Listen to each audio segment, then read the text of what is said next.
Adelante, doctor, queda en el uso de la palabra. Bien, gracias. Bien, buenas noches a todos ustedes. En primer lugar, agradecer a Cefocat por esta invitación, una vez más, que nos permite compartir con todos ustedes un tema que aún todavía sigue siendo bastante discutible, bastante debatible, ¿no? Por otro lado, también, con las disculpas del caso, en realidad, habíamos calculado más o menos estar acá para iniciar la sesión. Dicto clases los días martes y bueno, he venido lo más pronto posible. El tránsito está bastante complicado, pero bueno, ya estamos aquí, pero siempre con el debido respeto de las disculpas del caso, ¿no? Vamos a compartir este PPT que hemos preparado justamente con ocasión del tema que nos han asignado, que tiene que ver con la prisión preventiva. Bueno, en realidad, en todo el derecho penal, una de las consecuencias más graves, digamos, una de las repercusiones más importantes y por la cual incluso es la característica del derecho penal, son en el proceso las medidas coercitivas, ¿no? Y en el derecho penal sustancial, pues es la pena, ¿no? Es por eso que, digamos, dentro del derecho penal, la condena, una sentencia efectiva, siempre tiene que ser debidamente motivada, ¿no?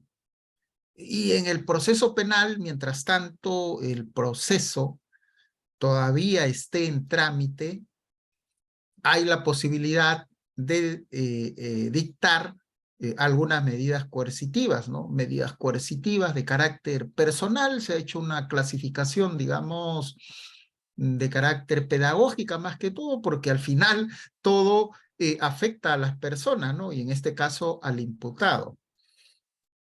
Una de ellas es indudablemente la prisión preventiva, que consiste pues en privar justamente la libertad momentáneamente del imputado en tanto se decida su situación jurídica final, ¿no? Hay otras medidas menos graves o menos gravosas, como la comparecencia, ¿no? Tanto simple como la comparecencia con restricciones, la propia detención preliminar judicial, etcétera, ¿no? Pero ya habiéndose formalizado la investigación preparatoria, cabe la posibilidad de requerir una prisión preventiva. Y que, como volvemos a repetir, podemos decir que esta prisión preventiva es la privación de esa libertad ambulatoria, de esa posibilidad de que el imputado pueda ir de un lugar a otro y es internado provisionalmente en un establecimiento penal. Por eso se dice que la prisión preventiva es provisional, ¿no?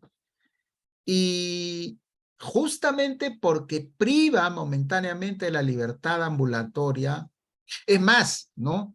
El hecho de estar privado de su libertad a través de una medida coercitiva como es la prisión preventiva va a servir los días que este imputado sufra de una prisión preventiva, se le va a computar para efectos de más adelante, ¿no? Tener en cuenta si es que merece, por ejemplo, una sentencia condenatoria, ¿no? Una sentencia condenatoria, de modo tal que si, por ejemplo, lo condenan por un delito de homicidio a 8 años y ya está sufriendo prisión preventiva 3 años, por decir, entonces le restaría todavía 5 años, ¿no? 5 años. Es decir, para efectos de una condena efectiva, se va a tener en cuenta el cómputo de los días que éste ya ha venido sufriendo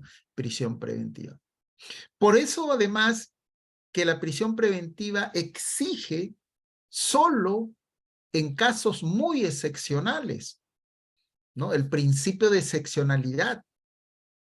Es decir, la prisión preventiva no es la regla, es la excepción, por lo menos en un proceso penal garantista, acusatorio, como lo tenemos hoy en día, este proceso penal que rige a nivel nacional. De tal manera que tanto el fiscal, al momento de requerir una prisión preventiva, y tanto el juez, al momento de declarar fundada una prisión preventiva, tiene que tener en cuenta estos tres presupuestos. Y bueno, hay una casación, la de Moquegua, que establece hasta 5, pero igual hay que tener en cuenta todo esto, ¿no? Se dice que a veces se estaría haciendo un uso y abuso de la prisión preventiva. Habría que ver, ¿no? Habría que ver, en realidad. Todo depende de qué caso, ¿no? Porque me imagino, no sé, un tema de sicariato, donde hay fulanos que matan a diestra y siniestra, es un peligro que esté en la calle, porque ese es su modus operandi, porque ese es su modo de vida, ¿no? Es como dice, es un homicida a sueldo, asalariado. Él, su trabajo es matar, ¿no? No puede vivir de otra actividad delictiva. Y se requiere una prisión preventiva. No creo que nadie diga, no es necesario la prisión preventiva, que el hombre siga en libertad hasta que se demuestre, pues, hasta que se le condene, ¿no? Lo más probable que va a ocurrir es que luego, si se le llega a condenar, por supuesto, pues, va a ver, me dicen por ahí, activar el audio. No sé, no me están escuchando. Nuestro participante, Mateo, nos dice activar el audio. Quiero confirmar. Sí, Waldir nos dice que sí. En todo caso, a ver, Mateo, revisa más bien tu audio. Más bien de repente, el problema no es mío, sino de repente el de nuestro participante Mateo, ¿no? Bueno, ya nos han confirmado varios que sí nos están escuchando bien. Entonces, Mateo, a ver, creo que es el problema más bien de usted, ¿no? Bueno, en todo caso, a ver, revise, de repente por ahí hay un inconveniente. Entonces, miren, el tema de la prisión preventiva, yo creo que habría que ver, hacer un balance si de verdad está siendo la generalidad, si de verdad el fiscal está siempre requiriendo y el juez siempre le está dando el tema de la prisión preventiva. Ahora, es verdad también que hay algunos casos, ¿no? Algunos casos. Por ejemplo, ¿no? Ejemplo, no sé, tomo como ejemplo. No sé si recuerdan ustedes este caso acá en Lima Norte, no recuerdo en qué lugar, si fue en Los Olivos, en Coma o Independencia, pero alguno de estos lugares creo que fue, donde una profesora de un colegio, ella solía llegar todos los días al colegio en su vehículo, ¿no? Y como todas las mañanas, un día lamentablemente ella al momento de dar vuelta, ¿no? En U, ¿qué fue lo que sucedió ahí? De pronto pudo haber una falla mecánica, de pronto el propio ser humano por un momento se desconectó. Lo cierto es que ella, conduciendo este vehículo, se va contra la vereda y en la vereda había un niño con su mamá, ¿no? Eh, Lamentablemente, el niño sufrió lesiones en buena hora, que no la atropelló, no lo mató, no murió el niño, pero sí tuvo lesiones, ¿no? Claro, la pregunta es, la profesora, si bien es cierto, sí cometió un delito, probablemente manejando ese día, a veces suele ocurrir, pues, ¿no? Hacen uso del celular o de pronto a veces uno tiene algún problema y está más pensando en el otro problema y por un momento, a veces segundos que uno se desconecta y bueno, pues ocurre lamentablemente estos hechos como efectivamente ocurrió, ¿no? Ahora, la pregunta es, ¿era necesario? ¿Es proporcional? Digamos, ahí viene el principio de necesariedad, ¿no? O sea, ¿es necesario requerir una prisión preventiva? Yo particularmente considero que no. Sin embargo, como a veces suele ocurrir también lamentablemente, los medios de comunicación, algunos, ¿no? Le dan tanto duro, le dan tanto interés, a veces incluso ya prácticamente ellos son los jueces y dicen, pues no, como la profesora ha atropellado al alumno, ¿no? Debe de ir presa, ¿no? A veces la familia mismo también dice, pues sí, ¿no? Uno se pone a revisar el tema y hay casos donde son delitos dolosos, o sea, donde el autor sí programa, el autor sí elige, el autor sí decide cometer determinado delito, y hay delitos dolosos donde el autor está libre, ¿no? Y a veces de casos graves, temas de corrupción donde están libres. Y esta profesora que ese día quizás jamás, ese día que, digamos, despertó, tomó su desayuno, jamás pensó que iba a ocurrir esto porque no planificó, no, sabemos que estos son delitos negligentes, bien por la imprudencia, por no tener el debido cuidado, ¿no? Ocasionó este tema y desde mi punto de vista no es proporcional, pues, que esta profesora, a quien sí tiene su trabajo, a quien no hay por lo menos un rasgo de peligro de fuga que pudiera importar y que pudiera decir, bueno, es que ella, hay indicios de que se quiere fugar, qué sé yo, ¿no? Haya merecido, pues, por parte del Ministerio Público que se le requiera una prisión preventiva, y lo peor todavía que el juez concede la prisión preventiva. Es decir, a esta profesora que ese día jamás pensó que iba a cambiar su vida en cuestiones de minutos, de segundos, ¿no? Está presa compartiendo con personas que probablemente sí se lo merecen, ¿no? Entonces, ahí, y como esto, hay otros casos que han ocurrido donde desde nuestro punto de vista, pues, creo que ha sido más la presión mediática que el propio análisis de que pueda haber por ahí un peligro de fuga y que por ende pueda, pues, generar todo este tema, ¿no? Entonces, nosotros queríamos iniciar con esta introducción a la prisión preventiva, de cómo en la actualidad se va manejando, ya casi a 16 años de vigencia del Código Procesal Penal, ¿no? Se han emitido muchas casaciones al respecto, también se han emitido acuerdos plenarios, por ejemplo, el Acuerdo Plenario 1 del 2019, que es específicamente sobre la prisión preventiva.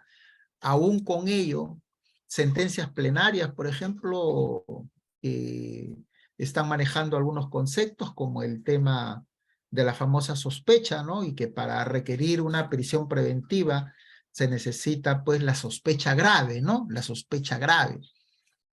¿Y qué significa esta sospecha grave, no? Frente a otros tipos de sospecha que según la sentencia plenaria, una del 2017, ¿no? Una del 2017 ha establecido pues algunos criterios para tener en cuenta en qué casos se decide, por ejemplo, declarar fundada una prisión preventiva, ¿no? Que según esta sentencia plenaria hay hasta 4 tipos de sospechas, ¿no?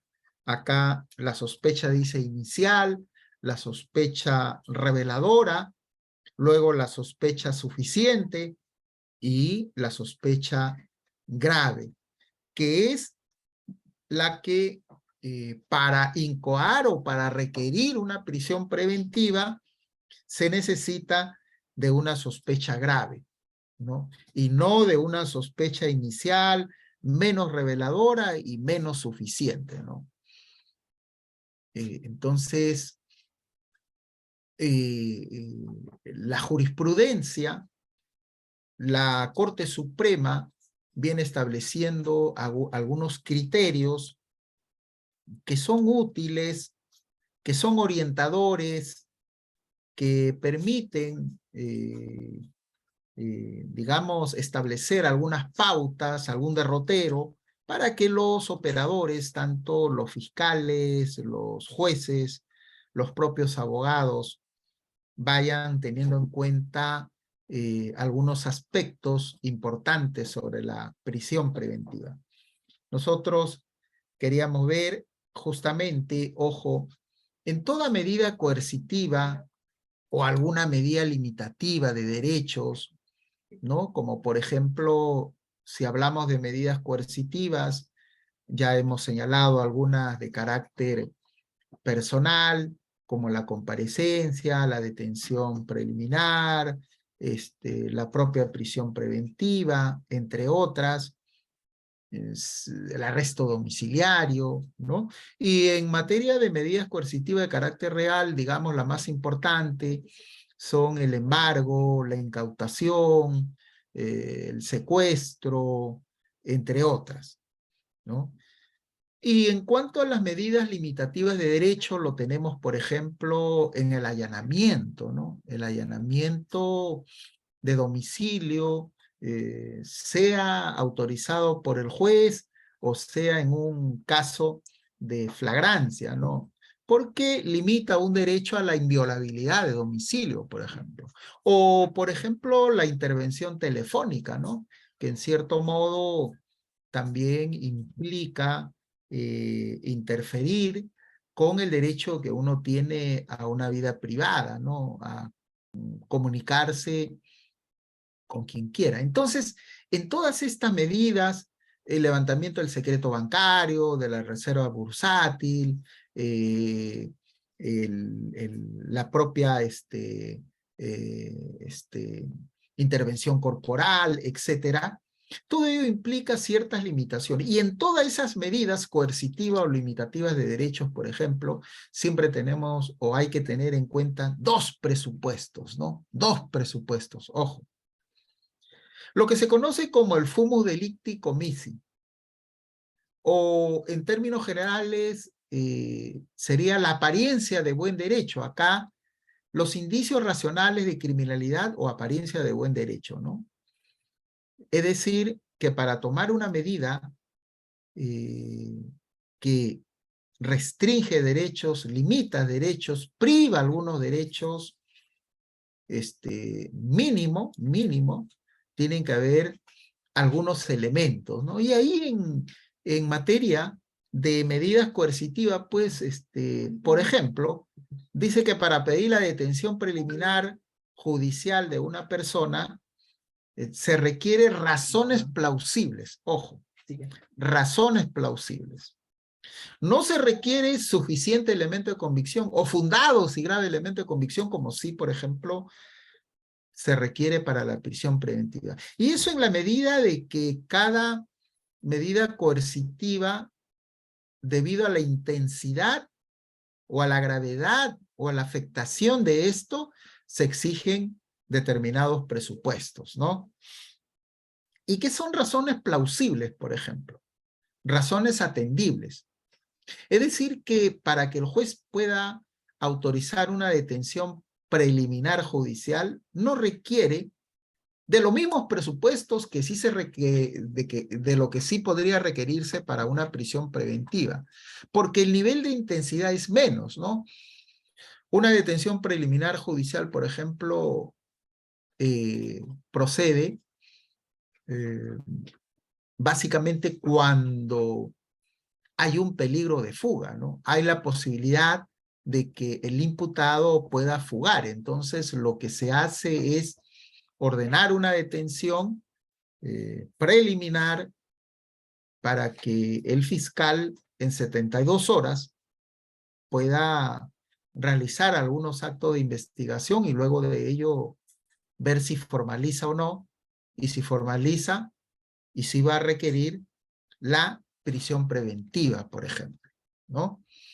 Entonces, pero siempre en toda un embargo o un allanamiento, una comparecencia, siempre hay un nivel digamos, de hechos que se tiene que tener en cuenta para verificar si procede o no tal o cual medida, ¿no?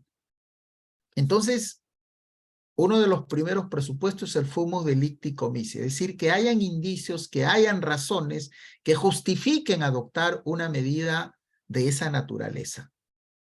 Un segundo presupuesto es el famoso periculum in mora, o en todo caso, el llamado peligro procesal, ¿no? Y este peligro procesal en materia del proceso implica, pues, el peligro de fuga, básicamente, ¿no? El peligro de fuga. Por eso dice, en cambio, este consiste en responder inmediatamente frente a un trámite lento cuya dilación pueda comportar la posibilidad de fuga del imputado. La detención preliminar judicial justamente es una medida inmediata, lo más rápido, lo más pronto posible, para evitar que el imputado pueda fugarse, ¿no? Y luego que si yo ya quiero pedir una prisión preventiva, por lo menos si ya está con una detención preliminar judicial, ya está, entre comillas, asegurado, ¿no? A la investigación. Y si voy a formalizar y voy a pedir la prisión preventiva, ya al imputado ya lo tengo detenido, ¿no? Ya lo tengo detenido.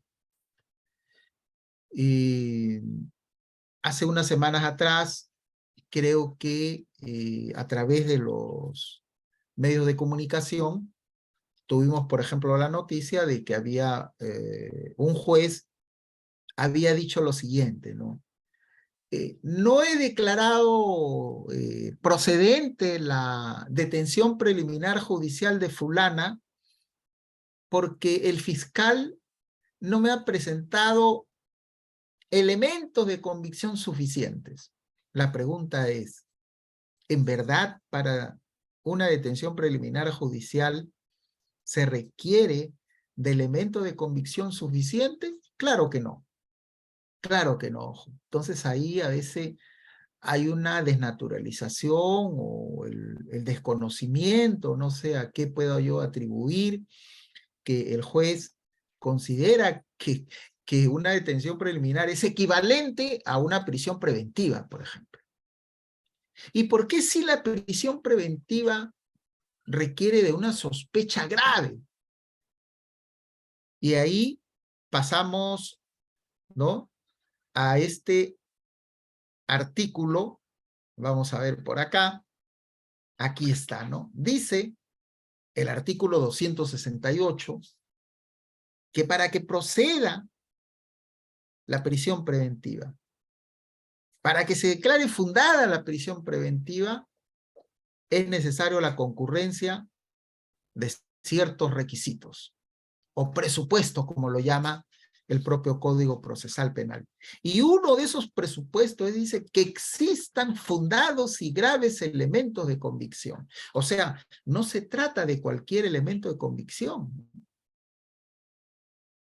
Y ahora nos preguntamos, ¿y qué son elementos de convicción? ¿Se han preguntado ustedes? Leamos algunos libros, algunos manuales, incluyendo el mío, ¿no? Donde el concepto de elementos de convicción ¿es lo mismo que elementos de prueba o son diferentes? El Código Procesal Penal, en varios artículos, habla en algún momento de elementos de convicción y habla en otro momento de elementos de prueba. Y entonces, cuando dicen fundados y graves, elementos de convicción, ¿no? Fundados y graves, elementos de convicción, en realidad, como ya por ahí, una casación de uno de los casos de Acuña, me parece, cuyo ponente creo que fue el doctor Aldo Figueroa, dice, ¿no? Los elementos de convicción son las razones. Ojo, ese fue un caso, me parece, en etapa intermedia, donde el procesado solicitaba que se sobresea el caso. Sin embargo, la decisión fue que el caso pase a juicio oral, ¿no? Y justamente, ojo, cuando se habla de la acusación, hay dos requisitos fundamentales de la acusación, ¿no? Que tenga elementos de convicción y dos, los medios de prueba, ¿no? Los medios de prueba. Entonces, según esta casación, los elementos de convicción pues son las razones, los motivos que tiene el fiscal, por ejemplo, para irse con una acusación. Como su mismo nombre lo indica, ¿no? Elementos que convenzan. Por eso dice convicción, que nos convenza, que convenza al juez. Que todas estas diligencias, como por ahí nuestro participante James muy bien dice, ¿no? Los elementos de convicción son esas sospechas, indicios, huellas, pesquisas, actos de investigación que realiza el Ministerio Público en la etapa preliminar o investigación preparatoria, dice, ¿no? Bueno, es verdad, no está alejado del concepto, digamos, de elemento de convicción, ¿no? Por ejemplo, un caso específico. En este momento, siendo casi ya algunos minutos para las 9, en la avenida Javier Prado, por decir, se produce un robo. Un fulano ataca con un arma de fuego a la víctima, le quita su celular, empieza a correr y por ahí providencialmente pasan los efectivos policiales y a 20 metros, a 30 metros, logran capturarlo. Hay una cámara que ha registrado todo, donde se ve la cara del ladrón, ¿no? Que le quita violentamente, le despoja de su celular a la víctima. Pasaban por ahí 2 o 3 personas y han visto casi a 2, 3 metros, se han quedado ahí perplejos, no sabían qué reaccionar, han visto cómo este fulano, provisto de un arma de fuego, pues le quita violentamente los bienes de la víctima, ¿no? La policía al momento, a los 20, 30 metros que logra intervenir a este fulano, o sea, casi fue una cuasi flagrancia, podría decirse, ¿no? Efectúa el registro personal y efectivamente este fulano le encuentran el arma de fuego y también le encuentran el celular cuyo dueño es la víctima. La pregunta es, ¿no? ¿Qué más? O sea, ¿qué más, no?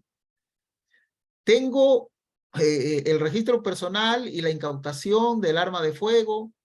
Tengo el celular que justamente ha sido despojado y cuyo dueño es la víctima. Tengo la propia versión de la víctima que se convierte en un testigo. Tengo la versión de 3 testigos que pasaron por ahí. Tengo la versión de pronto del propio efectivo policial que le efectúa el registro personal y que efectivamente corrobora que se le encontró el arma de fuego y el celular de la víctima. Y además tengo prueba documental, ¿no? Es decir, el registro de una cámara que justamente ha registrado en el momento que el fulano, donde se ve la cara, donde se le ve la cara, todo el rostro, ¿no? Cuando está cometiendo este delito, ¿no? Entonces, justamente, esos son los elementos de convicción, ¿no? Esas diligencias, como muy bien nos dice nuestro alumno James, ¿no? Esos actos de investigación, que no son más que actos procesales, como el registro personal, artículo 210, ¿no? Donde se le encuentra y se incauta, por ejemplo, el arma de fuego que justamente utilizó el fulano para amedrentar, para amenazar y obligar a que la víctima no ponga resistencia y pueda despojarse del celular, ¿no? Entonces, todo esto efectivamente son elementos de convicción y todo eso son elementos de prueba, por supuesto que sí, ¿no? Como por ahí muy bien lo dijo el profesor Cubas Villanueva, en realidad los elementos de prueba son, en el fondo son casi la prueba, dice, ¿no?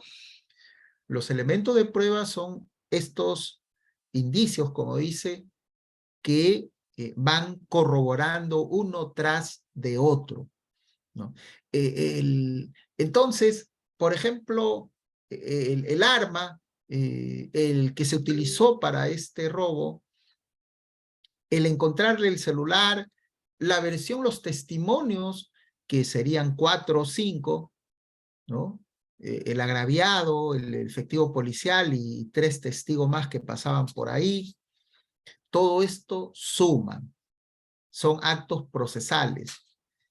Y cuando tienen dato, información relevante para el caso, entonces son elementos de prueba. Y si son elementos de prueba, entonces también son elementos de convicción. Ojo, ¿no? De tal manera que indudablemente todos estos son, pues, contienen alguna información, algún dato. El testigo que va a referir que vio cuando el fulano cometió este delito, ¿no? Entonces, cuando se habla de fundados y graves elementos de convicción, es un nivel máximo ya. Algún profesor por ahí quizás con toda razón decía, ¿no? Pero ¿cómo yo mido que si estamos en una sospecha inicial o de pronto en una sospecha reveladora, ojo, según esta sentencia plenaria, una de 2017, que se hizo en realidad para el caso de lavado de activo, recordemos la casación 92 de 2007, creo, de Arequipa, cuyo ponente fue este ex juez Inostroza Pariachi, un caso de lavado de activo, y que declaró fundada una casación al considerar que el delito previo formaba parte del tipo penal de lavado de activo, ¿no? Y que al no haber se identificado el delito previo, pues la defensa había planteado una excepción de improcedencia de acción. La Sala Suprema, bajo la ponencia y presidencia de Inostroza, declaró fundada, ¿no? Y esta excepción, y por lo tanto el imputado quedó libre, como dice, de polvo y paja.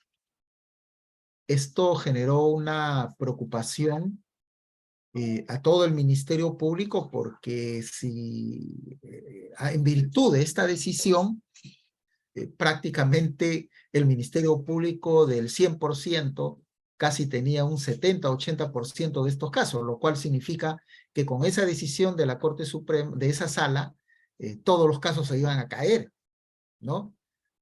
al considerar el Ministerio Público que esto sentaba un precedente o un mal precedente, por lo menos para la pretensión del Ministerio Público, ¿no? Entonces, a raíz de eso, se llevó a cabo esta sentencia plenaria, una del 2017, donde ahí se habló de estos tipos de sospecha, o estos niveles de sospecha, ¿no? Que por ahí, Omar, muy bien, vamos a ir también absolviendo algunas inquietudes, así como tienen algunos de nuestros alumnos algunos aportes, también vamos por ahí viendo algunas inquietudes.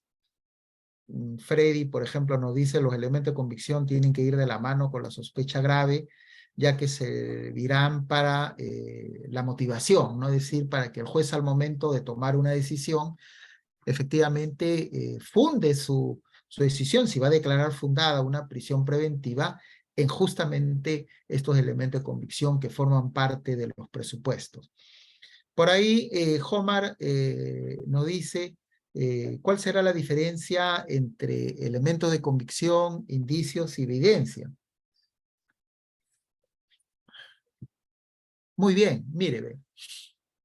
Los indicios son datos, huellas, rastros, vestigios, por ejemplo. Indicios, ya. Por ejemplo, ¿no? Recuerdo que cuando estábamos de fiscal provincial fuimos a un turno, estuvimos, perdón, en un turno y nos notificaron sobre el hallazgo de un cadáver en un lugar.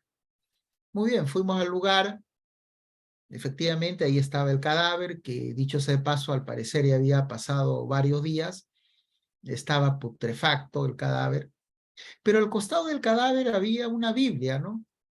Había una botellita de plástico de alguna bebida, ¿no? Esas pequeñas que hay.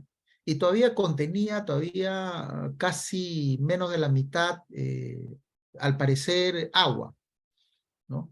Y al costado por ahí había un sobre de este veneno que sirve para matar a las ratas, ¿no? El famoso racumín, ¿no? Entonces, según la escena del delito, nos daba digamos, la tesis o la hipótesis de que esta persona se habría suicidado tomando veneno. Incluso había dejado un papelito donde él se despedía, ¿no? Entonces, todo esta botellita, este sobre de racumín, había por ahí algunos objetos, un llavero, el papelito mismo, todo eso, por ejemplo, son indicios, ¿no? Son rastros, vestigios que ya el pesquisa tiene que, a través de la cadena de custodia, levantar todos estos y ordenar, de ser necesario, una pericia, ¿no? Por ejemplo, si se encontraba restos de sangre ahí a un costado, todo eso se recogía y se remitía al laboratorio para ver si esos restos de sangre, en primer lugar, son humanos o no, y si eso se homologan en todo caso, digamos, para ver si es de la víctima, y si no es de la víctima, entonces de una tercera persona, ¿no? Cuando se ordena, vamos a suponer, encontramos este papelito donde aparentemente la persona que en vida fuera habría escrito y se habría despedido. Entonces, para saber si esta persona de verdad él lo escribió de su puño y letra, como dice, se ordena una pericia grafotecnia, ¿no? Con muestras coetáneas, es decir, del tiempo donde esta persona haya escrito, ¿no? Para hacer, pues, una comparación, si son las mismas que él ha escrito en ese papelito. Vamos a suponer que la pericia dice, de grafotecnia dice, sí, ha sido escrita por esta persona tal como hemos verificado en los rasgos, trazos y muestras que hemos recabado en otro escrito coetáneo de esta persona. Cuando hay esta pericia grafotecnia que dice si es su letra, con lo cual nos daría a entender que él sí lo ha escrito, ¿no? Cosa diferente sería pues que se diga no es su letra, con lo cual alguien lo mató, ¿no? O sea, ya tendríamos otra hipótesis que él no se suicidó, sino alguien preparó toda la escena del delito, ¿no? Y escribió por él.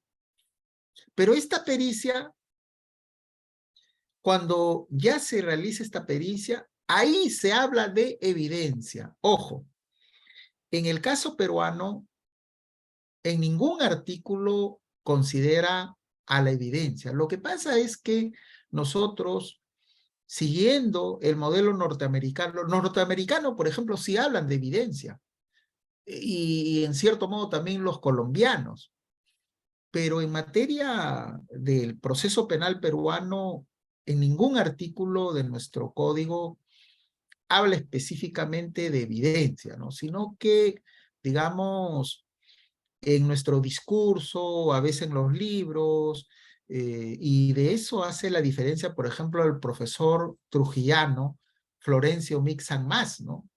Que tiene un libro sobre, y creo que por acá lo tenía, sobre la prueba indiciaria, ¿no? Y ahí él hace un deslinde conceptual de lo que es, por un lado, el indicio, lo que es, por otro lado, la evidencia, y lo que es la prueba indiciaria, ¿no? Que como todos sabemos, la prueba indiciaria ya es un razonamiento, es una metodología, como decía el profesor Miranda Estrampe, ¿no? El profesor Miranda Estrampe decía, la prueba indiciaria es una metodología, ¿no? Es decir, es un razonamiento donde hay una suma de indicios que sean plurales, que sean convergentes, que no haya contraindicios, etcétera, ¿no? Entonces, digamos que el término evidencia, si se quiere decir, no es de recibo para el proceso penal peruano, sin embargo, a veces lo utilizamos como sinónimo de indicios, y no es un sinónimo de indicio. En todo caso, podríamos decir que es sinónimo o similar cuando hablamos de una pericia, por ejemplo, ¿no? O sea, ya cuando ya el laboratorio ha dicho esto es sangre humana, esto es positivo para, no sé, eh, algún resto de saliva, qué sé yo, ¿no? Entonces ahí los norteamericanos, por ejemplo, cuando tienen ya la pericia, ahí hablan de evidencia. Pero ojo, todavía no podemos hablar de prueba. Ahí está el tema, ¿no?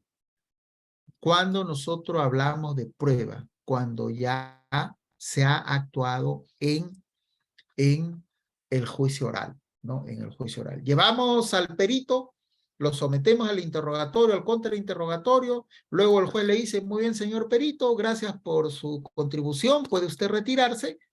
Ahí ya hablamos de prueba pericial. Antes de eso no podemos hablar de prueba pericial.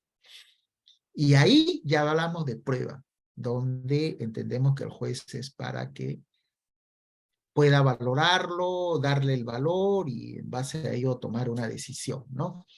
Esto es muy importante, miren ustedes, y qué bueno que nuestros participantes nos estén haciendo esta pregunta, porque mire, cuando se inició la implementación del Código Procesal Penal, ojo, ¿no? Se cometían, es verdad, muchos errores, ¿no? Y por no decir a veces horrores también.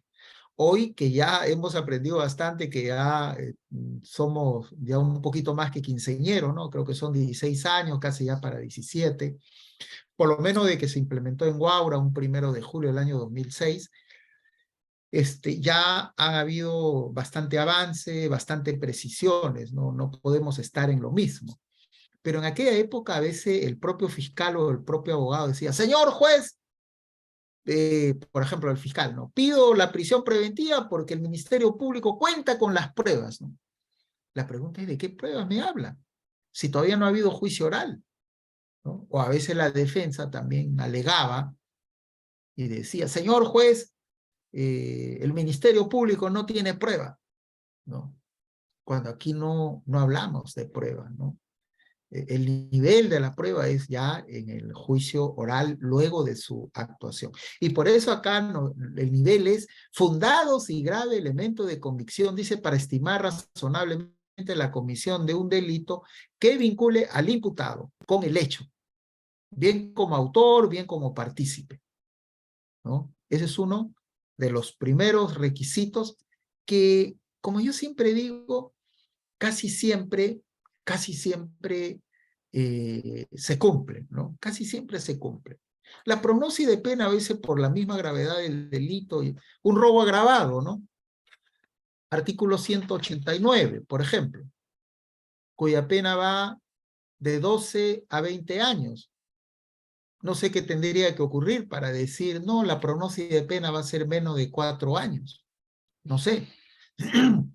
Aun cuando el autor pues sea primario, sea en grado de tentativa, tenga responsabilidad penal por la edad restringida, no sé, tenga 19 años, y que de 12 años pueda bajar a 4 años, muy difícil, ¿no? Por lo menos haciendo una prognosis provisional, primigenia, con los actos de investigación iniciales, ¿no? Muy difícil. Probablemente, seguro, ya en una condena, como hemos visto algunos casos por ahí, la Corte Suprema en caso de robo agravado ha impuesto a veces hasta 4 condicional, ¿no? Pero ya ese es estableciendo, pues, en base ya a una conclusión de los actos de investigación, ¿no? Acá estamos preliminarmente, digamos, ¿no? Entonces, es importante. Por ahí también Homar, perdón, César, nos pregunta, no hay ningún problema, sé que estos términos que, si bien es cierto, a veces alguien podría decir, no tiene nada que ver con la prisión preventiva, en realidad sí tienen que ver, ¿no? Y por eso agradecemos las preguntas. Por ahí nos pregunta, dice, ¿cuál será la diferencia esencial entre actos urgentes e inaplazables y lo que se conoce como la prueba preconstituida? Ya que en la práctica dice, pareciera que es lo mismo, ¿no? Algo así como decimos los elementos de convicción o los elementos de prueba. Porque se recaban a inicios de un proceso penal y si puede solo mencionar algunas pruebas preconstituidas. Muy bien. Gracias por la pregunta. A ver, el propio Código Procesal Penal en los artículos 67 y 68, cuando se refiere a la actividad policial, es decir, en qué casos la policía puede realizar determinados actos procesales, porque ojo, así como el juez realiza actos procesales, así como el fiscal realiza actos procesales, el policía también realiza actos procesales, ¿no? Por ejemplo, cuando interviene un registro y la diligencia de registro personal que hablábamos hace poco, miren ustedes, ese es un acto urgente e inaplazable, por ejemplo. Es decir, detienen a la persona, le intervienen, detienen a la persona, acto seguido tiene que hacerle el registro personal, artículo 210. El policía no puede decir, uy, mira, la revisión no lo vamos a hacer hoy día, vamos a hacerlo mañana, pasado, ¿ya? Y mientras tanto, ¿qué? O sea, por su propia naturaleza, al intervenir a una persona y ver qué es lo que tiene en sus cosas, ¿no? En su pantalón, en su casaca, en su mochila, puede tener droga, puede tener arma de fuego, o en este caso que tenía un arma de fuego y además el celular de la víctima, ¿no? tarjetas de créditos, billetes falsos, en fin. Entonces, ese es un acto procesal que no puede esperar. Por eso que hay actos procesales que la policía, por su propia función, no necesita ni siquiera de una autorización judicial y menos de una autorización del fiscal. Y menos que esté presente un abogado. Ojo. O sea, por la propia naturaleza de la diligencia, tiene que realizar inmediatamente el registro personal, claro está, con los requisitos que exige el artículo 210, ¿no? Que hay una serie de requisitos. Y le encuentran en esa revisión personal un arma de fuego o droga, quetes con droga, por decir, ¿no? Inmediatamente tiene que incautar esos bienes. Entonces no puede decir, no, mira, vamos a esperar, hagámoslos, no sé, de aquí a una semana. No, no. Esos son actos urgentes que requieren una intervención, ¿no? Y que no pueden aplazarse, como dicen, no pueden postergarse, ¿no? Oye, el policía ve que el fulano está robando a la víctima y apenas nos vio a los policías y ha empezado a correr, ¿no? Está corriendo, ya va 1 cuadra, 2 cuadras. La pregunta es, ¿el policía podría decir, bueno, ya pues lo detendremos ya cuando, no sé, algún día en que lo veamos? No, ¿no? Por la propia naturaleza del hecho en sí, amerita realizar actos urgentes e inmediatos. Le encontramos aparentemente, porque tampoco somos químicos, ¿no? El policía dice, bueno, al parecer, siempre pone esto, ¿no? Algunos quetes, al parecer conteniendo droga, dice. ¿Cuál es el acto procesal o la diligencia que en cierto modo me va a dar un dato que marca positivo con un reactivo? El descarte, ¿cierto? Entonces eso no puede decir el policía, bueno, lo hemos detenido, mira, con 30 quetes, no sé si será pues PVC, clorhidrato, etcétera, y el descarte lo vamos a hacer pues de aquí a 2, 3 días. No, no, porque en ese momento se tiene que saber si preliminarmente, por lo menos preliminarmente, si esa sustancia que está en esos papelitos es droga o no es droga. Ya será después una pericia química quien con mayor análisis determinará la pureza, primero la calidad de la droga, la pureza de la droga y además el peso neto, ¿no? Por ahora solo tenemos el peso bruto, como dicen. Y con un reactivo, pues, marcará el color correspondiente, ¿no? Si es celeste, esto será PVC, si es rojo, será, pues, marihuana, etcétera, ¿no? Entonces, esos son actos urgentes inmediatos, ¿no? ¿Por qué? Porque en base a eso, la persona se va a quedar detenida o no se va a quedar detenida a los 15 días, si es un tema de drogas, por ejemplo, ¿no? Porque, ¿qué pasaría si dice, no, vamos a hacerlo de aquí a un par de días? Y resulta que ese contenido, que al parecer sería droga, resulta que no es droga y sale negativo. Ha ocurrido, ojo, han ocurrido casos, según me comentaban algunos colegas fiscales especializados, ¿no? Muy rara vez, pero ha ocurrido. Ojo, entonces, es verdad también en qué medida a veces, sobre todo en los casos de flagrancia, podemos decir cuándo un acto procesal deja de ser ya urgente e inaplazable, por ejemplo. Desde mi punto de vista, si es un caso de flagrancia, el registro personal, la incautación, el acta de hallazgo, si encontró por ahí, no sé, la bicicleta o el vehículo, son actos que no pueden esperar, que no necesitan ni siquiera ir al fiscal o ir al juez. El policía lo tiene que hacer recabar toda la información, y si va, por ejemplo, a una escena del delito, tendrá que ir con el pesquisa para recoger justamente huellas, rastros, vestigios, qué sé yo, ¿no? Porque no podemos dejar, como dice en materia criminalística, el tiempo que pasa, la verdad que huye, ¿no? Entonces, los policías tienen que acordonar, como dice, dar la protección en el lugar de los hechos para evitar que las personas puedan llevarse algunas cosas o manipular la escena del delito, o por último, estropear la escena del delito, ¿no? Entonces, hay actos que son urgentes y que no se pueden postergar, ¿no? Entonces, de una vez que la policía ya tiene todos estos actos, por lo menos, ya dice, bueno, señor fiscal, le doy cuenta que fulano ha sido detenido, se le ha efectuado el registro personal, se le ha encontrado droga, se le ha encontrado un arma de fuego, hemos realizado otras diligencias urgentes, hasta hallazgo, por ejemplo, en tema de droga, a veces suele ocurrir hacer un registro domiciliario, claro está, en la medida que haya flagrancia o salvo que no haya flagrancia y que haya autorización de el propio dueño de casa, ¿no?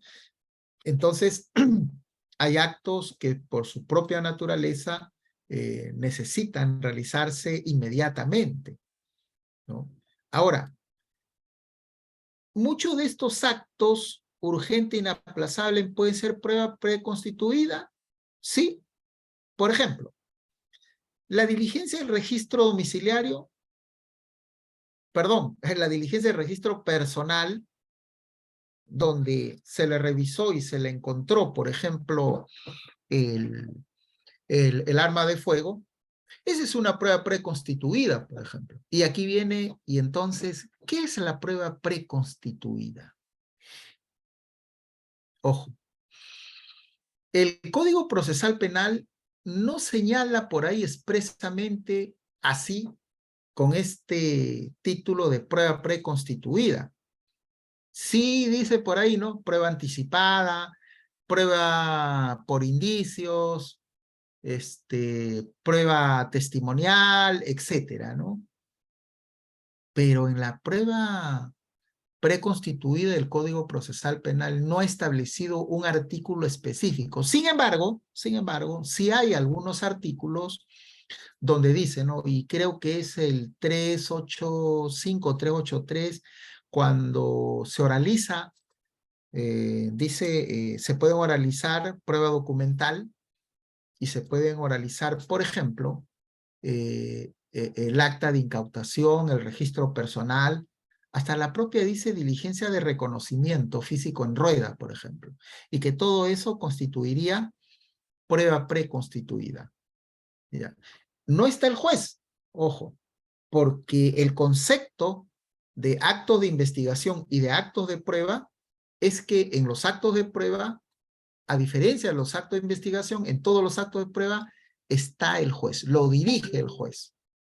Por eso en una prueba anticipada es donde participa el juez, ¿cierto? Y por eso es prueba anticipada, porque participa el juez. Pero este concepto de prueba preconstituida, o como los españoles que han desarrollado más sobre este tema, ¿no? O lo llaman preconstitución de la prueba, por ahí, ¿no?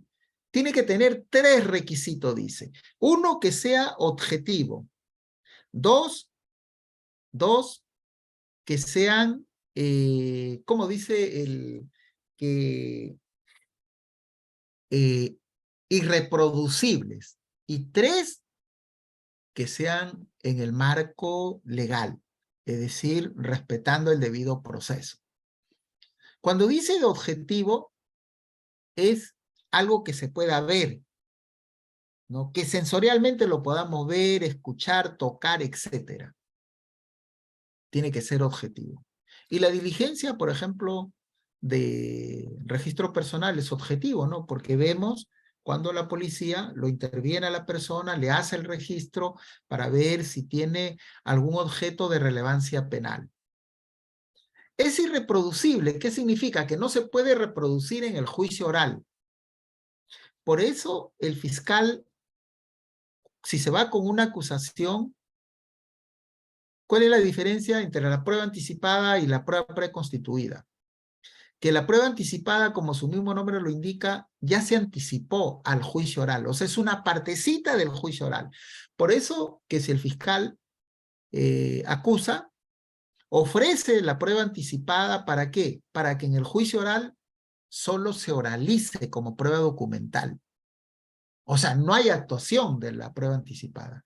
Hay oralización de la prueba anticipada. Porque la actuación ya ocurrió. Ojo. Y lo que el juez del juicio oral tiene que saber es qué es lo que pasó en esa audiencia de prueba anticipada. Y por eso es que se oraliza. Diferente es la prueba preconstituida. El fiscal, si se va con una acusación, en la prueba preconstituida, lo que tiene que hacer es ofrecerlo como medio de prueba para su actuación. O sea, tiene que someterse al contradictorio. Y luego de eso, ya pues se va a valorar, ¿no? O sea, ahí está un poco la diferencia. Por eso se dice que la prueba preconstituida son actos procesales que son irrepetibles o irreproducibles en el juicio oral. ¿Y qué podría ser repetible si en el juicio oral, por ejemplo?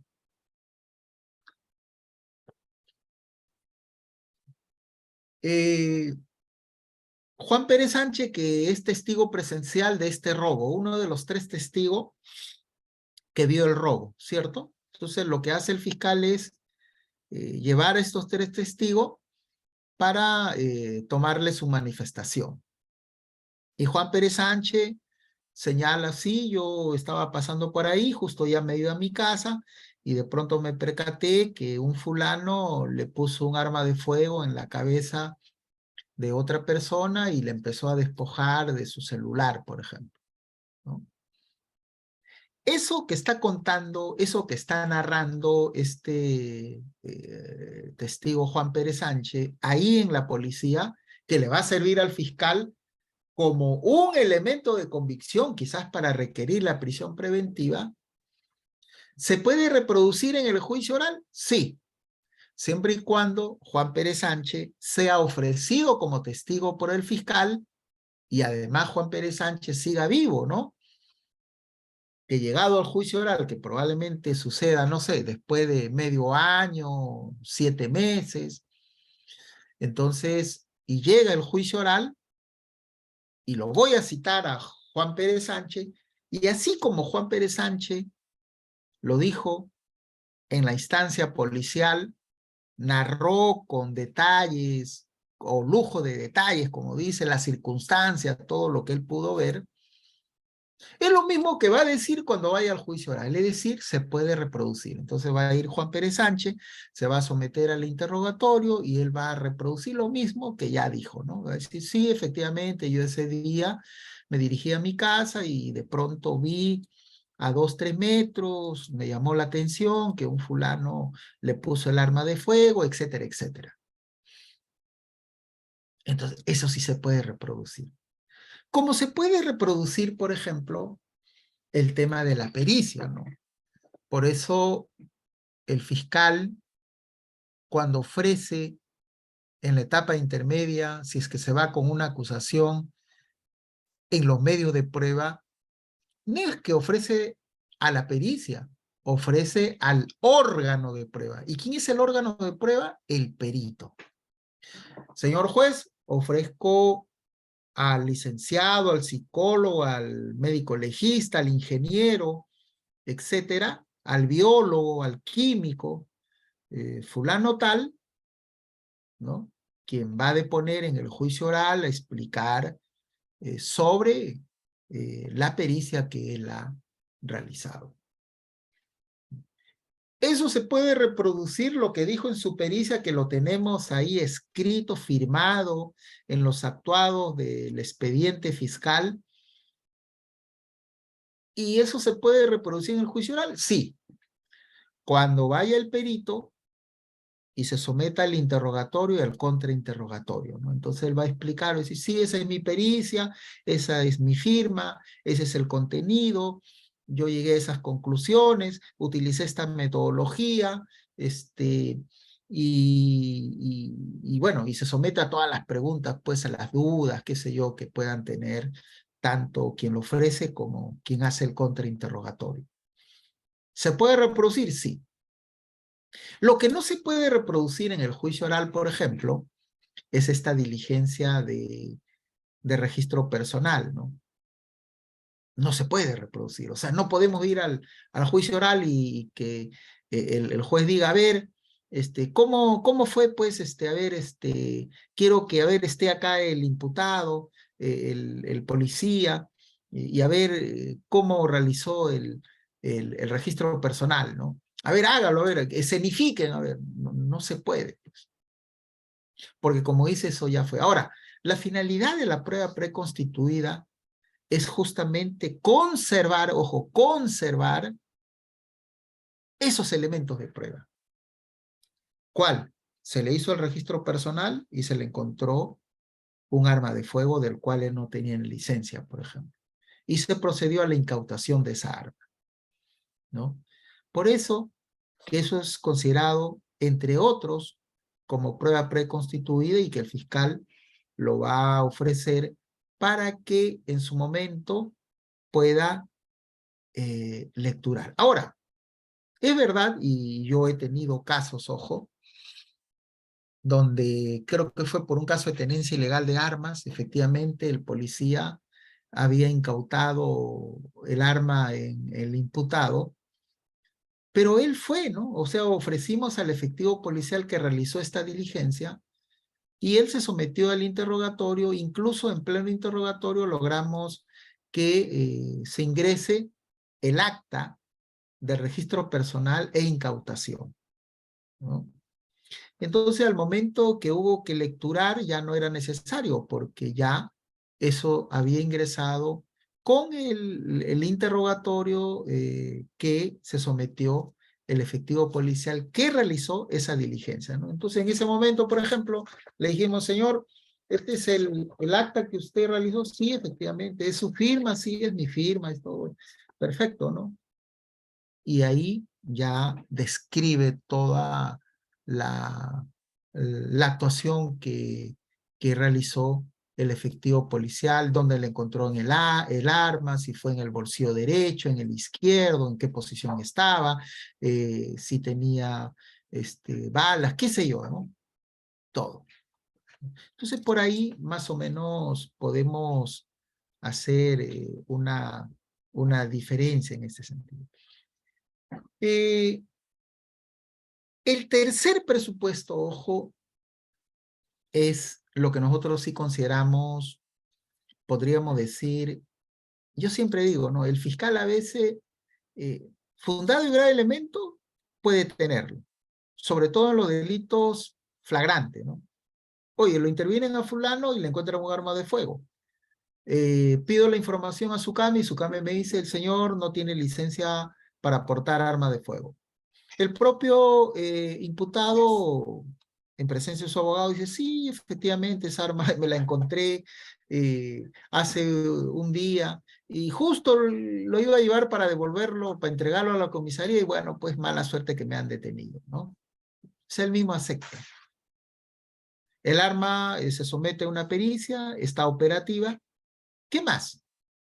Eso se puede hacer en 48 horas, ojo.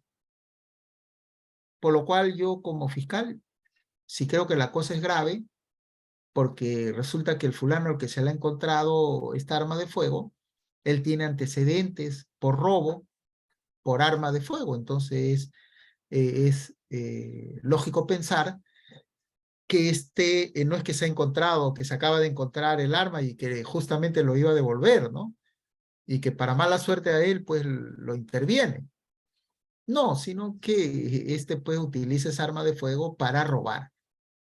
Porque se tiene referencia que ya en 2 o 3 casos el modus operandi de este fulano es eso, ¿no? Entonces, ahí consideramos, si ya yo tengo todo esto, incluso si yo fuera fiscal, puedo requerir un proceso inmediato. ¿Qué podría alegar la defensa? No sé, a ver, en el robo agravado.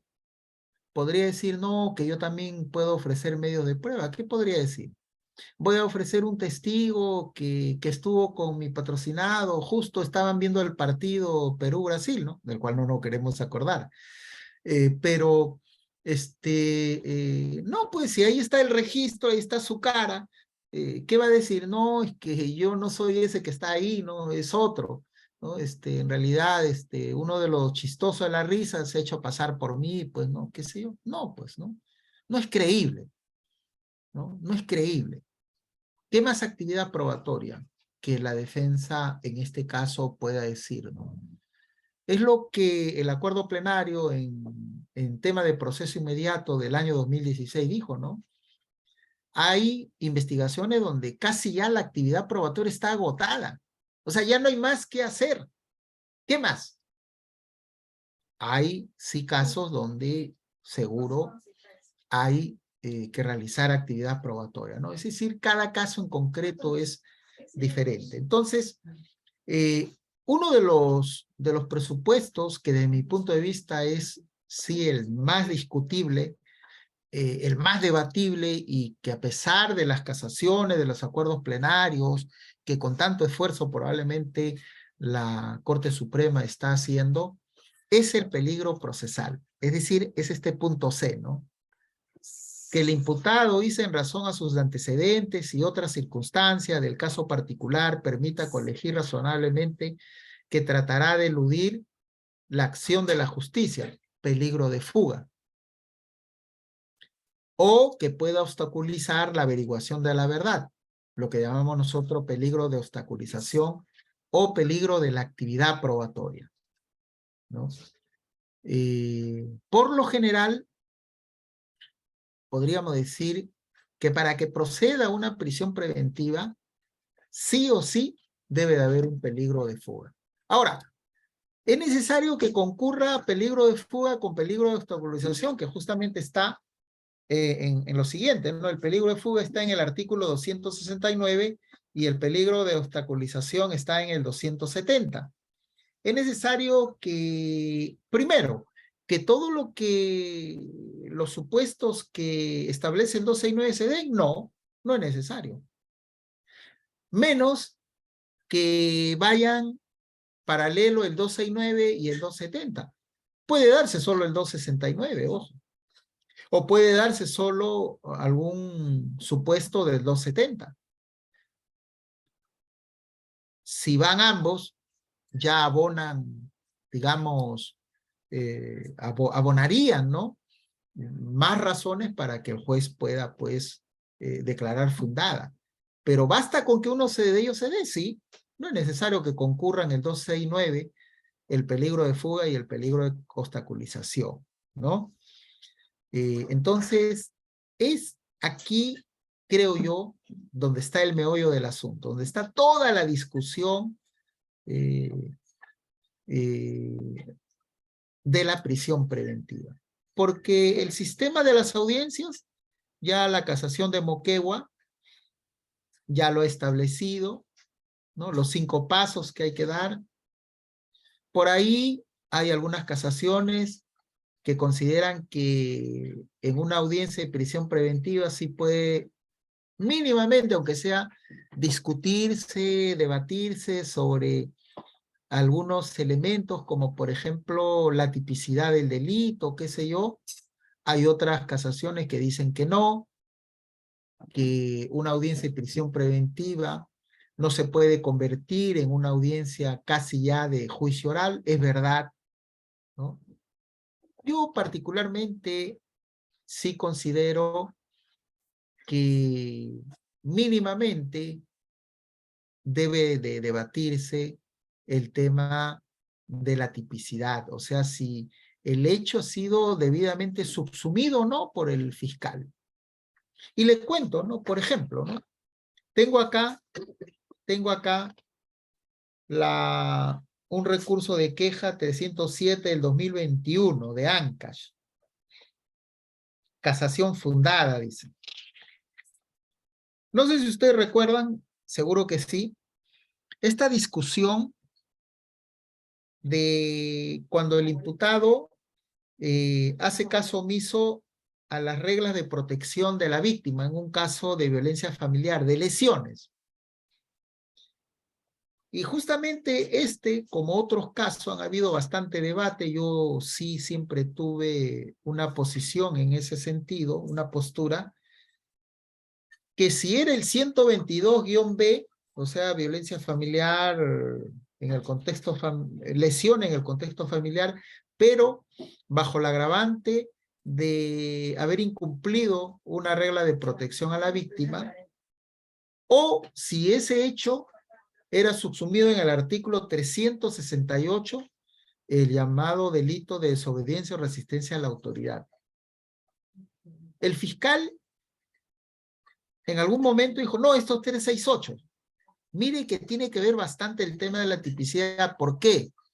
Porque si lo subsumía en el 122-B, ¿cuánto es la pena máxima? Pese a que es agravado, una circunstancia agravante, el hacer caso omiso a la regla de protección. 3 años. Con lo cual la prognosis de pena, imposible, pues nadie va a pedir la prisión preventiva. Pero si lo califico como una desobediencia o resistencia a la autoridad, artículo 368, cuya última parte dice, ¿no?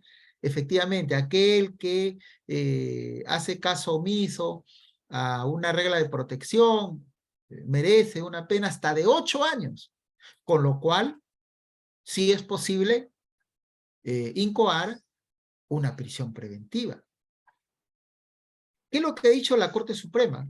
Justo, este es un fallo del 30 de septiembre del año 2021, ¿no? En la cual ha señalado, cuyo ponente ha sido el profesor San Martín Castro, integrante Sequeiro Vargas, Coáguila Chávez, Torre Muñoz y Carvajal Chávez. Ha dicho don César San Martín que nos guste o no, que en todo caso, si consideramos que la pena es irrisoria y significante para un hecho de tal magnitud, de una lesión en el contexto familiar, en todo caso que se modifique, dice. Y él dice, esa conducta no debe de ser tipificada en el 368, sino en el 122-B. Por lo tanto, si el juez o el fiscal requirió una prisión preventiva y no se discutió el tipo penal y dijo, bueno, ya, pues si dice el fiscal 368, la pena es hasta 8 años, y la prognosis de pena sí puede superar 4 años, fundada la prisión preventiva. Justamente es ese tema, ¿no? Porque acá, este es un tema donde dice, ¿no? Declaró fundado en parte el requerimiento de prisión preventiva por plazo de 5 meses, etcétera, etcétera. En el proceso penal que se le sigue por delito de agresión en contra de la mujer integrante del grupo familiar y desobediencia a la autoridad.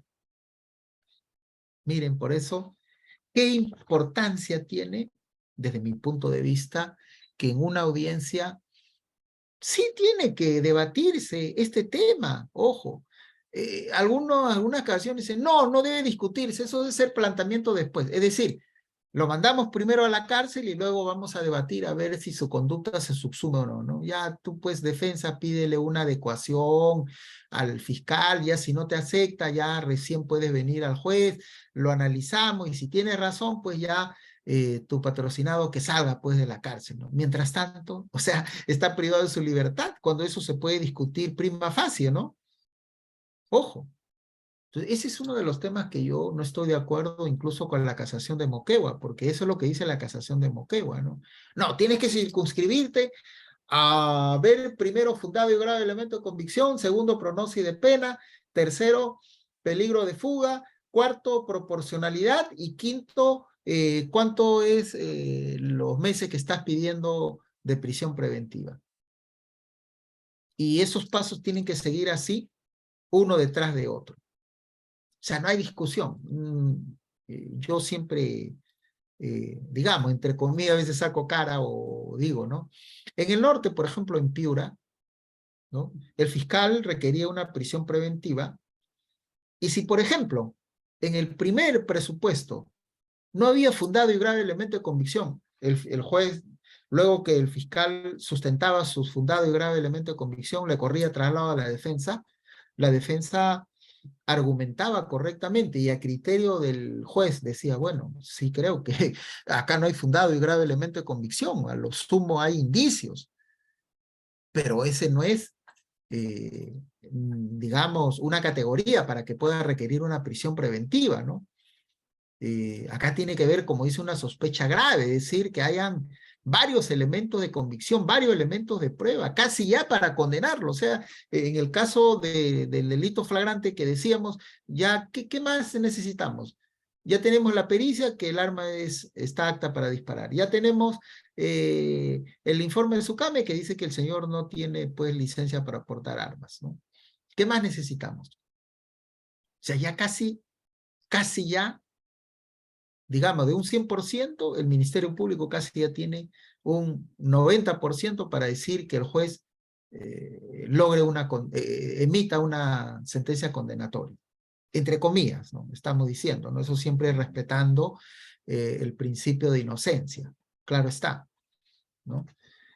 Pero ya casi el caso está desarrollado, ¿no?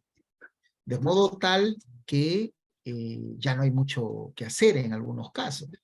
En otros seguro que sí, ¿no? Casos complejos, por ejemplo, o casos donde pueden haber una duda o donde hay algunas diligencias de descargo que justifiquen que el imputado no estuvo en ese lugar o qué sé yo, ¿no?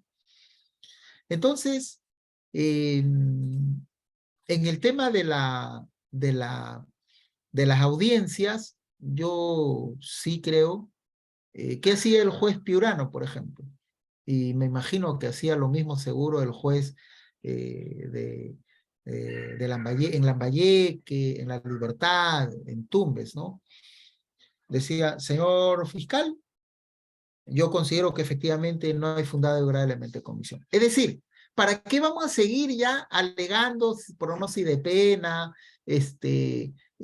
peligro procesal, si ya no hay fundado y grave elemento de convicción? Bastaba con eso para que el juez inmediatamente diga, bueno, el debate ya no continúa. Para mí, ya no hay fundado y grave elemento de convicción. Por lo tanto, no va a requerir de una prisión preventiva. En todo caso, vamos a dictar una medida menos gravosa.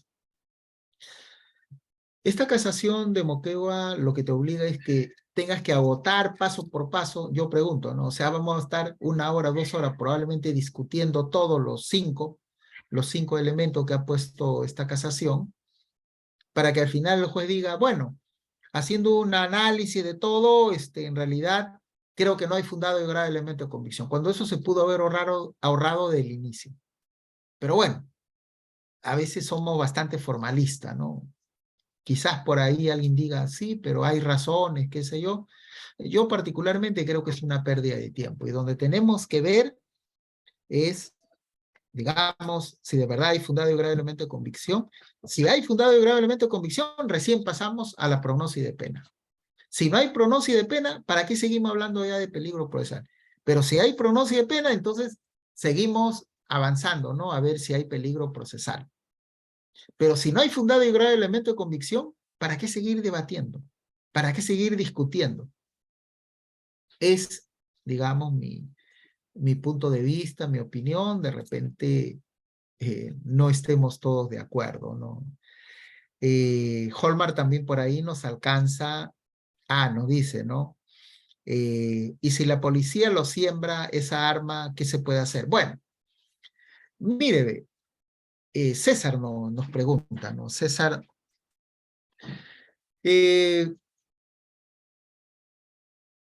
no podemos, digamos, a ver, ¿cómo le podría decir?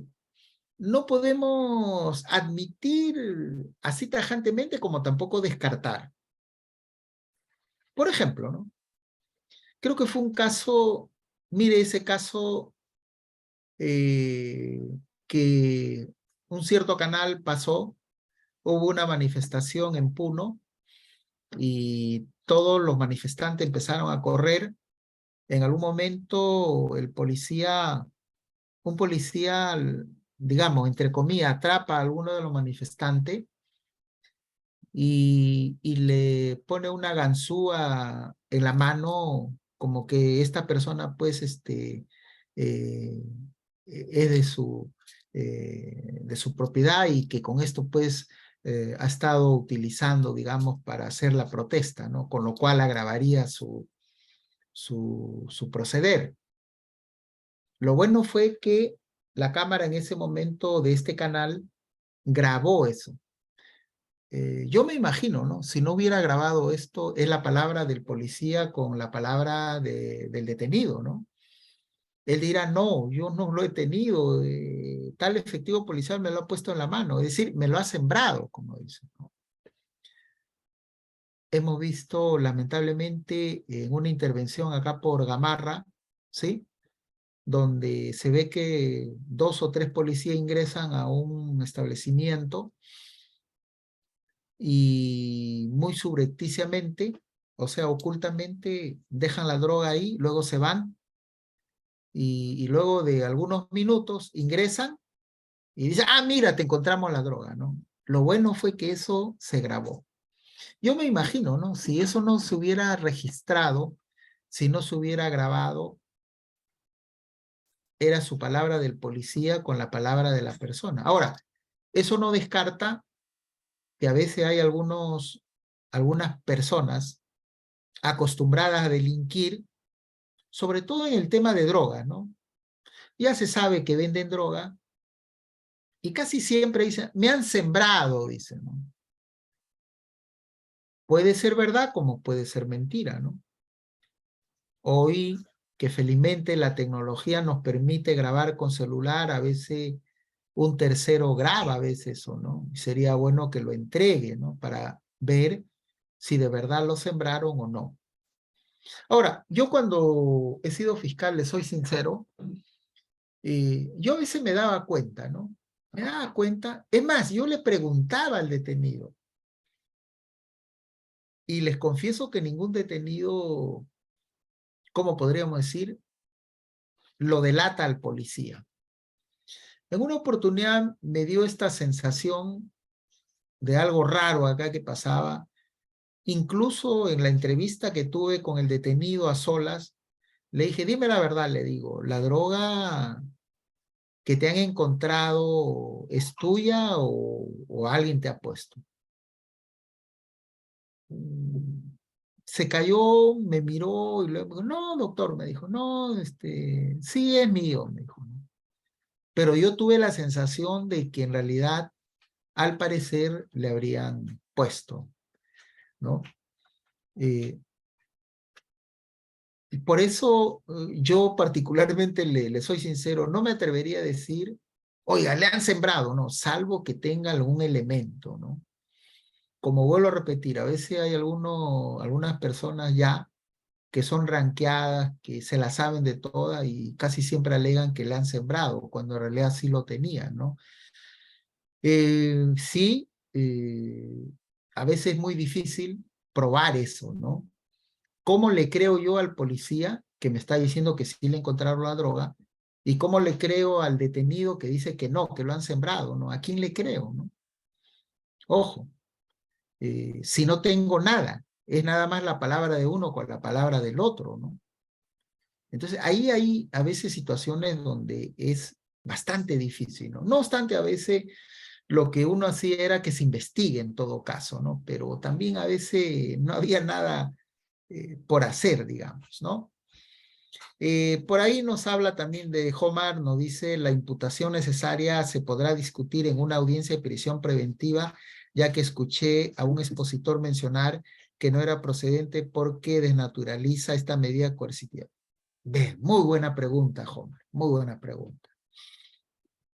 Como ustedes saben, la imputación necesaria es que los hechos que me están atribuyendo deben de ser claros, precisos, no ambiguos, no oscuros, y me tienen que decir a qué hora fue, dónde fue, es decir, precisiones, ¿no? No es que fue en el atardecer del día miércoles, oye, el atardecer empieza a 1 de la tarde, ¿no?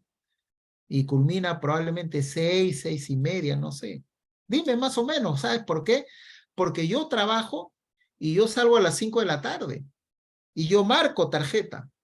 Pero entonces tienes que decirme a qué hora fue el robo, porque si tú me dices que el robo fue a las 4 de la tarde, yo en ese momento me encontraba trabajando. Y tan es así que yo he marcado mi salida a las 5:05. Pero si tú me dices, no, el hecho se produjo 5:30, es probable que yo pueda haber cometido ese hecho, porque a esa hora yo ya estaba afuera.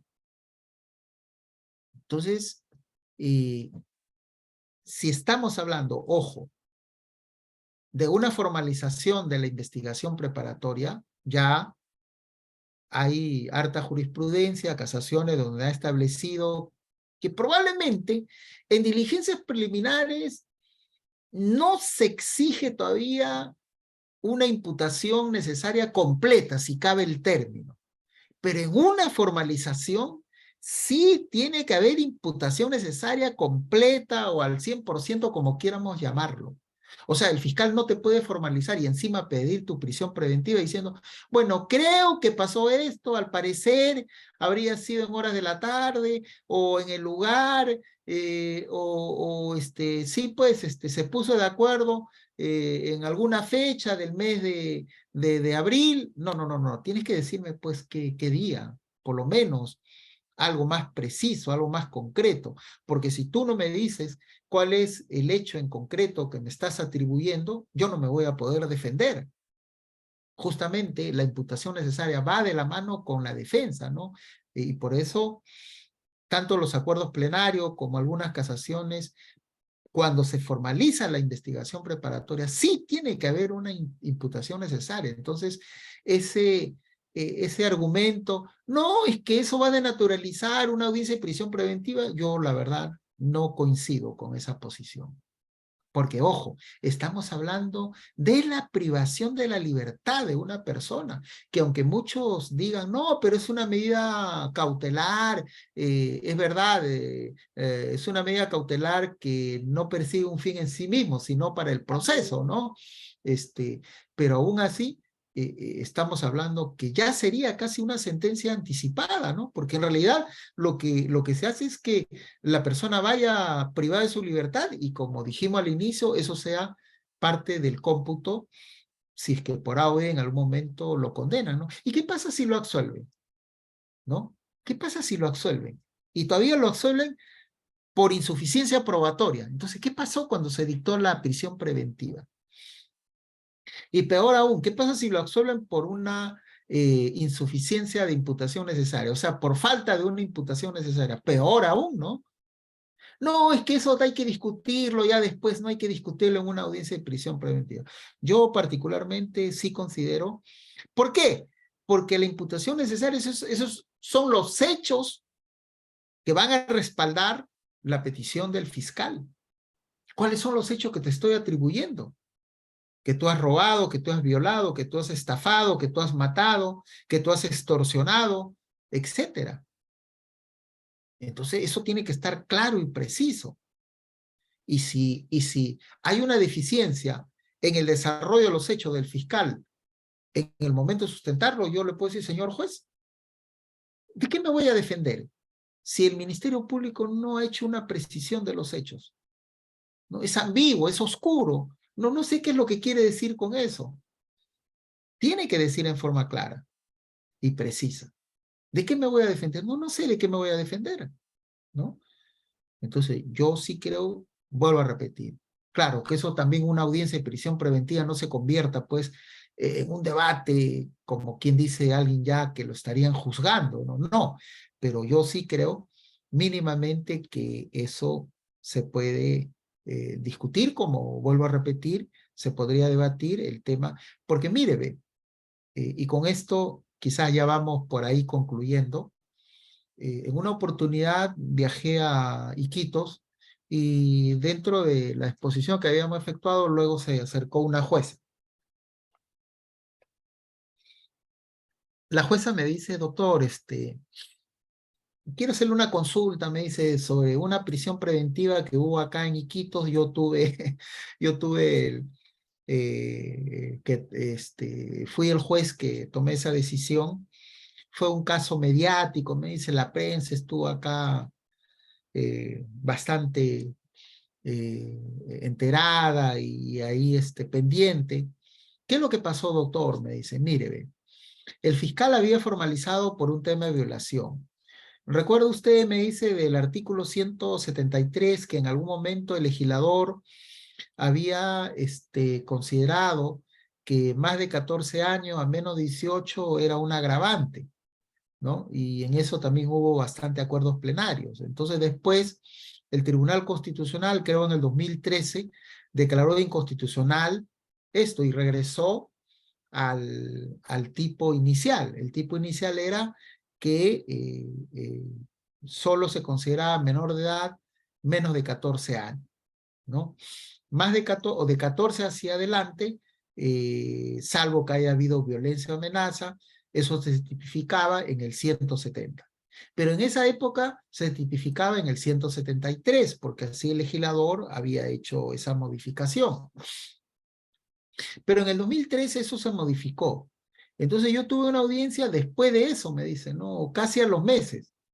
Entonces el fiscal, al parecer, o no se enteró, o fue un error, pero él, en vez de tipificarlo en el 170, lo tipificó en el 173. Cuando empezamos la audiencia de prisión preventiva, la defensa me dice, señora jueza, una cuestión previa. Y dije, bueno, ¿de qué se trata, señor abogado? El abogado dice, señora jueza, voy a plantear un medio técnico de defensa de improcedencia de acción. ¿Por qué?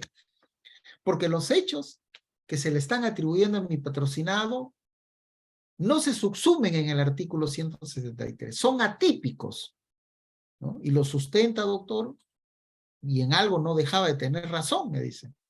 Efectivamente, no era el 173, era el 170. Y imagínese, doctor, me dice, si yo hubiera declarado fundada su petición, por lo tanto el hombre se iba pues a su casa, ¿no? Cuando en realidad los hechos sí habían ocurrido. Lo que pasa es que el fiscal no hizo una correcta subsunción del tipo penal. Entonces, ¿yo qué tuve que hacer? Como siempre, ¿no? A veces el juez le lanza el salvavidas pues al fiscal, ¿no? Entonces yo tuve que decir, doctor, no sé si el fiscal sabía o no sabía, igual yo dije, bueno, señor fiscal, usted ha escuchado la petición, le corro traslado para que usted absuelva. En este caso, pues efectivamente hay acuerdos plenarios donde ¿cómo se llama esta palabrita? Es decir, del 173 había que pasarlo al 170, ¿no? No recuerdo la palabrita. Bueno, eh, o sea, prácticamente, doctor, me dice, yo tuve que decirle al fiscal ya qué es lo que tenía que decir, ¿no? Efectivamente, en ese momento el fiscal dice, bueno, absolviendo la petición de la defensa, efectivamente, nosotros lo reencauzamos, no sé cómo es el término, del 173 al 170. Efectivamente es el 170, los hechos son así, por lo tanto, ya está solucionado. O sea, aquí no hay nada y pido a usted que se declare infundado, improcedente, qué sé yo, la petición de la defensa. Y bueno, y así lo declaré, doctor, me dice, el fiscal, o perdón, la defensa apeló. Bueno, le concedé sin perjuicio de seguir con la audiencia de prisión preventiva y al final declaré fundada la prisión preventiva. Lo que a mí me surge la duda, doctor, y esa era su consulta, es que si el fiscal en ese momento en la audiencia podía, por ejemplo,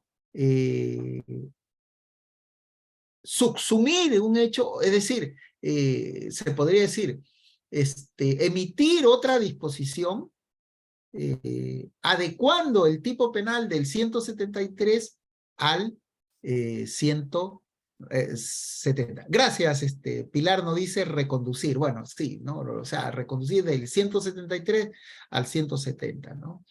Entonces, yo tengo esa duda y yo le digo, bueno, en parte no deja tener razón, doctora, le digo, porque a ver, el fiscal cuando formaliza emite una disposición y esa disposición tiene que notificarse a todos los sujetos procesales. Y si va a adecuar el tipo penal, lo lógico es que dicte otra disposición. O sea, no se puede dictar una disposición oralmente, ¿no? Lo que ha hecho quizás el fiscal en ese momento es forzar una figura y es verdad, le salvó entre comillas el pellejo, ¿no? Porque en ese momento dijo, no, no hay problema. Entonces, como Ministerio Público en este momento lo adecuamos al 170 o lo reconducimos al 170. Y listo, asunto arreglado, ¿no? Ahora, yo digo, ¿no? En todo caso, lo que el fiscal tendría que hacer para subsanar o corregir o complementar, no sé cuál es el término, es inmediatamente irse a su despacho y sacar una disposición en ese sentido, ¿no? Y notificarle a todos, ¿no? No sé, no, hay situaciones que a veces no están en el código, ¿no? Pero que de una u otra forma podría decirse que legitimaría o corroboraría la decisión que ha tomado el fiscal. Pero entonces mire qué importante es el tema de la tipificación, o sea, no es algo gratuito, no es algo banal, o perdón, no es algo insignificante, no, sí, o sea, sí tiene que ver. Como en el caso que le acabo de decir, que si era en el 122B, aquí el juez si consideraba que esa conducta era subsumible en el 122B, inmediatamente de plano rechazaba la prisión preventiva por la prognosis de pena. Pero si él consideraba que sí se subsumía en el 368, entonces, cuya pena va hasta 8 años, sí, pues puede declarar fundada, ¿no? Por ahí Max nos pregunta también, nos dice, en una audiencia de prisión preventiva, el abogado de oficio hizo una mala defensa. No se notificó al no se notificó al imputado y se declaró reo contumaz. Frente a esto, ¿qué se puede hacer? A ver, me imagino que acá no ha habido detenido, ¿no? Me imagino, no sé. Lo que supongo es que el fiscal formaliza una investigación preparatoria, no hay detenido, a su criterio considera que sí debe de haber prisión preventiva, lo requiere ante el juez señala día y hora, notifica a todos los sujetos procesales.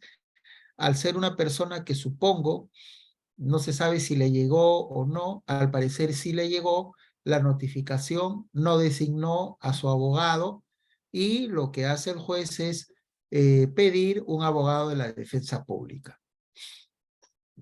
Al margen de que si hizo una buena o mala defensa, ¿no? Yo no voy a cuestionar eso. Lo que me dice es que no se notificó al imputado. No sé si no se notificó cuando el fiscal formaliza y requiere la prisión preventiva, obligatoriamente se tiene que notificar al imputado la formalización y además el juez corre traslado el requerimiento y señalando día y hora para llevar a cabo la audiencia de prisión preventiva. Si eso se notificó, que por eso, y al no designar un abogado de su elección, el juez le pone un abogado a la defensa pública. Y, ojo, en una audiencia de prisión preventiva no es obligatorio que el imputado esté presente. Eso ya lo ha dicho la casación 1 del 2007, que fue la primera casación que tuve el honor conjuntamente con Alcide Chinchay y la fiscal superior de Guaura, en que presentamos la primera casación, digamos, histórica, ¿no? Que fue un caso de violación sexual ahí en Huacho. Y esa casación, una del 2007, revíselo usted, ponga ahí en el Google, ¿no? Casación, una del 2007, Guaura, y ahí le va a salir esa casación, que fue sobre un caso de violación sexual. Ahí lo que dijo es, no es necesario que el imputado esté presente en la audiencia. Incluso puede estar detenido Y si no quiere estar presente a la audiencia, él lo pueden llevar a otro ambiente. Ojo, quien sí tiene que estar es su defensa técnica.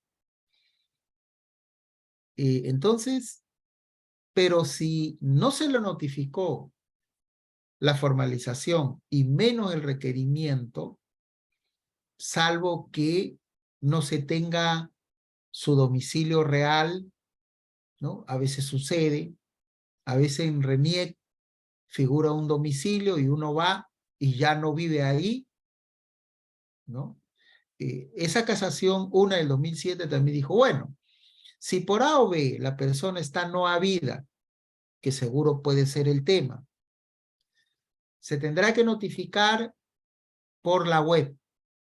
Ese caso me acuerdo que lo notificamos por la web del Ministerio Público. ¿Por qué? Porque no se sabe dónde estaba. Fue un caso donde el fulano había fugado. Se había ido a Argentina y ni se sabía en qué lugar de Argentina estaba. Entonces, ¿qué se hizo? Se notificó por la web. Y la Corte Suprema dijo, perfecto, eso es correcto, ¿no? Tampoco pues es que, o sea, el hombre se esconde, no se sabe dónde está y usted no va a requerir la prisión preventiva, eso no va a ser un obstáculo. Mínimamente notifíquelo usted por la página web, por un periódico de mayor circulación, en fin, hay alternativas, ¿no? Entonces, quiero suponer acá que al imputado ni siquiera se le ha notificado, salvo que si no se haya sabido su domicilio, o sea, no habido o haya un domicilio que figura en RENIEC, pero ese domicilio a veces no necesariamente coincide, ¿no? A veces uno señala un domicilio, cuando se inscribe pasan los años y luego vas a vivir a otro lado, y en RENIEC sigue apareciendo esa dirección, y claro, cuando van a notificar, te van a decir que no vive ahí, ¿no?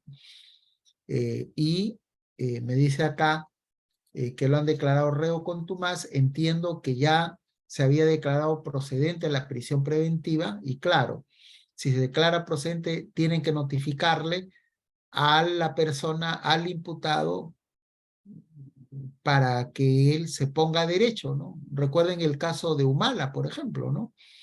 Humala no fue a la audiencia de prisión preventiva, juntamente con Nadine. Se declaró fundada la prisión preventiva y Humala con Nadine se entregaron luego de la audiencia, sabiendo ya que había sido declarado fundado, ¿no? Ellos fueron y se entregaron, porque ya sabían, y además su abogado defensor también había sido notificado de que la prisión preventiva había procedido. Entonces yo supongo que si hubo una audiencia, el abogado ya de la defensa pública sabía, y lo mínimo que tiene que hacer es, claro, comunicar también a su patrocinado, ¿no? Salvo que el patrocinado esté no habido. Ojo. Y para que lo declaren reo contumaz es que el imputado sí sepa y que pese a ello hace caso omiso, ¿no? Es decir, no hace caso, en fin. Muy bien, y como vuelvo a repetir, estas pautas, con esto terminamos. Ha habido hasta ahora una discusión qué significa el arraigo, por ejemplo, ¿no? Lo que para un juez es un arraigo, para otro juez no es arraigo. El arraigo de trabajo, oye, trabajas, oye, sí trabaja y es CAS, pero no estás en planilla, entonces no tienes arraigo, entonces ya no sabemos pues qué es arraigo, porque si es así, pues casi más del 70-80% de los peruanos no tienen un trabajo formal, ¿no? Casi todo es trabajo informal. Entonces, potencialmente, todos pues irían a prisión. Oye, domicilio, eso también ha habido bastante discusión, ¿no? Sí, pero tiene 2 o 3 domicilios. ¿Y cuál es el problema? El que tenga 2 o 3 domicilios no es el problema. El problema es identificar en cuáles de esos 2 o 3 domicilios es donde probablemente vive la persona, ¿no? Yo puedo tener un departamento acá y una casa de playa allá, y los fines de semana me voy a la casa de playa, pero yo vivo acá. Todos los días hago mi vida acá, ¿no? Entonces, sí tengo arraigo, sí tengo arraigo. No, es que tiene 2 o 3 domicilios y por eso no tiene arraigo, por ejemplo. De eso ha habido bastante. El caso de Arequipa, por ejemplo, ¿no? En el cual justamente fue ponente el profesor San Martín Castro. Habían declarado fundada la prisión preventiva porque esta persona él viajaba al extranjero todos los meses. ¿Por qué? Porque su familia estaba en el extranjero. ¿Y qué es lo que dijo el juez para declarar fundada la prisión preventiva? Ah, como él tiene que viajar y él es extranjero, entonces sí se declara fundada la prisión preventiva. Eso fue revocado por la Sala Suprema e incluso utilizó el término de discriminación, ¿no? Dijo el fundamental que por el hecho de ser extranjero y viajar todos los fines de mes a tal ciudad en Europa, es hasta discriminador, dijo, ¿no? Y en algo no deja de tener razón. O sea, yo tengo que hacer mi análisis en qué medida esta persona me ha dado razones de yo dudar de que no va a fugar. Pero si ya como una suerte de prejuicio digo, ah, no, pero este como va a viajar, allá va a viajar y seguro se va a quedar. Seguro se va a quedar, ¿no? Ya no estaría siendo nada objetivo, sino una apreciación subjetiva. Y eso es lo que lamentablemente ocurre en muchas decisiones de muchos jueces que se sustentan en una apreciación subjetiva. Ahora, ¿quién debe probar si, entre comillas, podríamos utilizar este término, que pido yo la prisión preventiva porque el señor hay un peligro de fuga? Es el Ministerio Público, ojo. O sea, no es solamente que el fiscal diga, bueno, yo creo que si hay peligro de fuga, no tiene arraigo, esto, no. Tiene que ver la forma de cómo sustentarlo con elementos de pruebas, si se quiere, indicios, no sé, ¿no? Oye, sí, mira, fulano incluso ya se puso en contacto, ya ha sacado su pasaje, ya ha hecho esto. Algo que me haga suponer, que me haga concluir, que me convenza que pues sí, se quiere fugar, ¿no? Pero si yo no tengo nada de eso y digo, no, yo creo que sí se va a fugar porque el delito es grave, esto estaría siendo una apreciación subjetiva. Y eso es lo que a veces las decisiones de muchos jueces está plagado de eso, ¿no?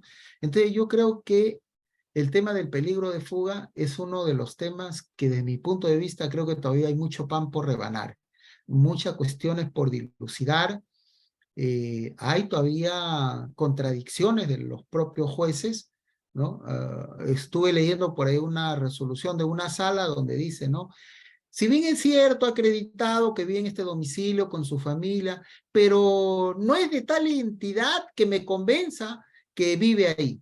Entonces, la verdad, yo no sé qué hacer, ¿no? O sea, ¿qué más puedo hacer para decirle no? Si ahí yo vengo viviendo hace 10, 15 años, por ejemplo, ¿no?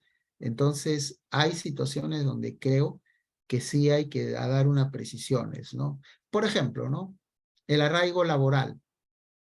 Había un señor que toda la vida se dedicó a hacer taxi y a sus 3 hijos ha logrado que sean profesionales, él con su taxi, un Volkswagen, donde él salía en horas de la mañana, 9 de la mañana, regresaba a almorzar, luego por la tarde, 6 de la tarde regresaba, todos los días él hacía hacer taxi privado, digamos, o sea, no tenía que estar en una asociación, qué sé yo, no, él solo salía y hacía su servicio de taxi. Y con eso, él ha podido sustentar su hogar y lograr que sus hijos sean profesionales. La pregunta es, si alguien, no, diría, ¿no? Vamos a suponer que esta persona por ahí le imputan un hecho. ¿Y qué dirían? No, el señor no tiene arraigo laboral. ¿Por qué? Porque es taxista independiente.